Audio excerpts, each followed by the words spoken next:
Steve Van Order with AMP EFI DIYAutoTune, and today I want to talk about this Coyote swapped new edge we have here in the shop. This vehicle is an American Iron car, ran in NASA races. What we really like about this car is it is a purpose-built race car, fully caged, fuel cell. This car, from what I understand, was makes decent power. From what I understand, it was detuned. The owner of this vehicle was nice enough to loan it to us for product development purposes. We will be getting baseline on how this car does on the Ford control pack that is currently in it. And then we are going to pull all of that out and install our new Coyote harness with EVO HC and our in-development drive-by-wire controller. See how it goes. All right, so under the hood here, we have what you'll recognize as a essentially stock Coyote engine. This one's got working VVT, currently tuned on mass air. Our harness is not currently set up for mass air, but it's easily addable with any analog input. When I do the base tune on this, this is the base tune test mule. I'll be doing a speed density and a mass airflow tune for this vehicle. And we will provide those so that if you want to run mass air on your swap vehicle, if you're using one of our harnesses. Now, this vehicle is really nice. Everything was kind of done right. Now, because it's a race car, it's not really tucked. Show cars, we want to tuck everything and make it clean. This one, everything is relatively open and serviceable, which will make it really easy to do the swap. Let's take a look at the interior of the car. Our new harness does not have the big fuse panel relay box on it. We did that because a lot of people just don't need it. Added a lot of extra expense that people really didn't want to have to pay for necessarily or need. So what we're going to be doing is tying the harness into the existing circuits that are in the vehicle. Now this car is set up really nice. Full cage. I actually prefer containment seats, but it's got, full harnesses. It's ready to go. The fuel cell is in the trunk of the vehicle, and that's why you'll see the firewall in the back. And, this is a nice car. We're really lucky to have it brought in so we can use it for development purposes. Well, today we're going to get it fired up, let it warm up, and get some baseline.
Just making sure I've selected the correct gear ratio.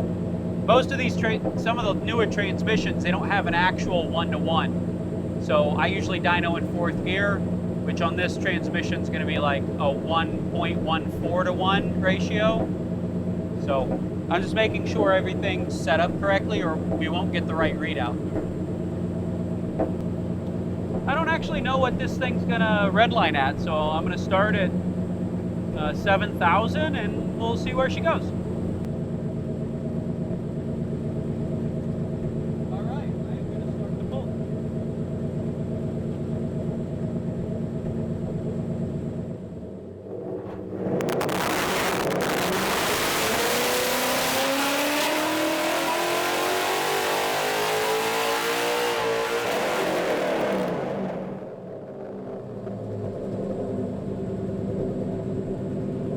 Okay, looks like we have a rev limiter set around 6,800, so I'm going to have to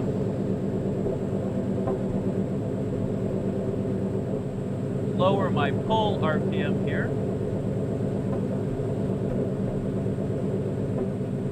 Looks like we still got a good pull. So first pull, peak torque 404, but I think really that might have been shock loading the dyno when we first got onto it. And then we have a peak power of about 380 horsepower to the wheel.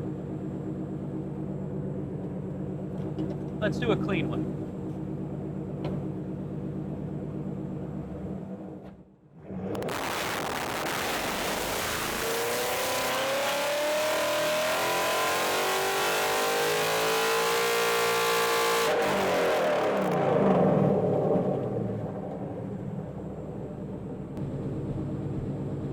All right, still pretty good. 400 torque, 380 horsepower. That's our baseline. Not bad. Ready for fan? All right, so we just got done doing the baseline on the Coyote, and I want to point out a couple things that are interesting to note. The torque curve got quite a few sinusoidal waves in them. This could be from intake manifold design. It could be from a number of things. It could also be from the VVT, potentially doing something funny. I know these NASA cars, sometimes they have to be within very specific rules where they're only allowed to make a certain amount of torque and a certain amount of horsepower. And this may be them attempting to make sure that they stay within that threshold. It could also mean that there's something going on with the VVT actuators, or we'll find out once I'm able to get into the ECU with an MS3 Pro EVO plus HC and actually control what's happening. So it made a maximum of 404 foot-pounds of torque and 380 horsepower on our hub dyno here. It's a nice cool day, so there's some really great air. In the summer, this would probably dyno a little bit lower. Overall, I'm happy with the results.